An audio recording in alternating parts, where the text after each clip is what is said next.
Hi, I'm Mark Mordhorst with Hayles Howe Ornamental Plasterers from Baltimore, Maryland. We are in the business of restoring historic plasterwork, ornamental, flat work. We manufacture new plasterwork and essentially do everything with plaster that anybody can do with plaster. So we were contacted by the congregation B'er Chayim to have a look at this historic synagogue. It is in a typical construction of late 1860s. It has a common brick exterior with lime plaster applied directly to the walls. And at the top, where the walls fare into the cove up to the ceiling, that is a wood lath lime plaster ceiling as well. Historic lime plaster, especially on wood lath, is typically reinforced with animal hair, goat or horse hair, to make the plaster resistant to cracking. On the back wall of the sanctuary, that sort of failure of plaster is particularly evident. We've done substantial repairs there. We have reinforced the wall, made the patches, and then skimmed everything smooth.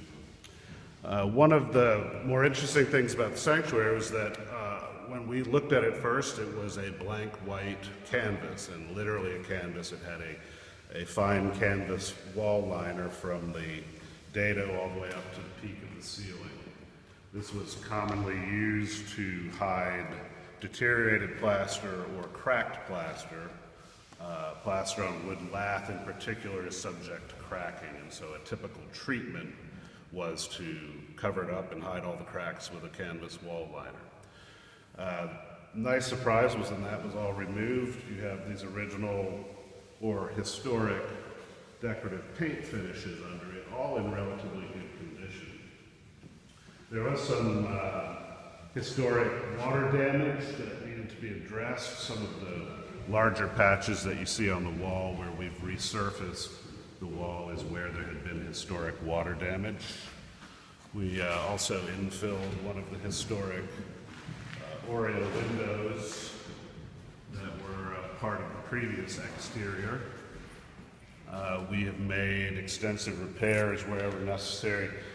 In these locations where electric wiring feeds the sconce fixtures, they reused the gas line that originally lit the gas fixtures there. The gas line is very close to the surface, so we cut that out and pushed that conduit back in as far as we could, and then made a reinforced patch over those areas. The ceiling had a long continuous crack right at the peak, which was a result of structural sagging in the roof and ceiling structure. We have repaired that crack in a virtually permanent way. We've reinforced that crack with a fiberglass matte tape over it and then skimmed out to make a smooth surface. You can see too in the ceiling some of the historic patching that was done before the canvas liner was put on all of these surfaces. We've inspected all of the ceiling, all of these walls, made sure that it's sound and secure. Still has a lot of life left in it. Some of the conservation work we did on the walls, where the water had come in and caused deterioration in the plaster actually begins to separate from the brick substrate a little bit. And so we used an injection consolidation technique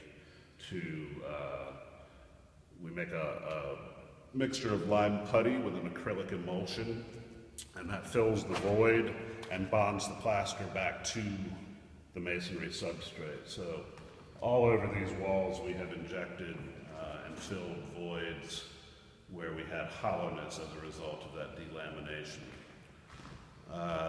These surfaces are original to it's a late 1860s construction, and together with the congregation we decided that the most appropriate approach to restoring this was not to make everything smooth and flat like drywall, but rather to retain the historic patina of hand-plastered walls. So when this is all painted, it will look much as it did when it was built in 1864. It's been a treat working with everybody here at the congregation and the care they take with this building. They've done an excellent restoration, and the best is yet to come when you get new paint finishes in here. Thank you. Sure.